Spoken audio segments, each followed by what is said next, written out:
ఏదైనా తప్పు జరిగినప్పుడు సారీ అనడం చాలా సహజం.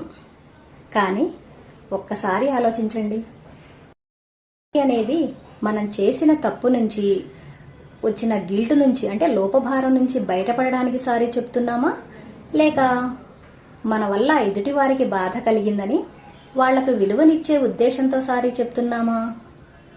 100కి 99 సార్లు మనమే కాదు, మన అక్క, చెల్లి, తమ్ముడు, మన ఫ్రెండ్స్ ఎవరైనా సరే మనం సారీ అనేది మన లోపభారాన్ని తేలిక చేయడానికి చెప్తుంటాం. అంటే నేను బాధ పెట్టాను అనే భావన నా మనసులో ఉండకూడదు అనే ఉద్దేశంతో.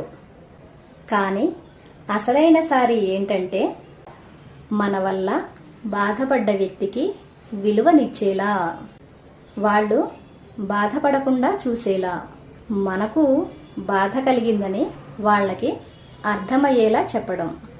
ఇక్కడే ఈ 2 రకాల సారీ మధ్య తేడా ఉంటుంది.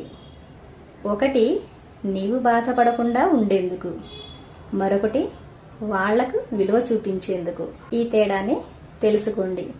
తప్పు జరిగితే మనసుతో సారీ చెప్పండి, మన బాధ కాకుండా వాళ్ళ మనసును గుర్తుపెట్టుకుంటూ.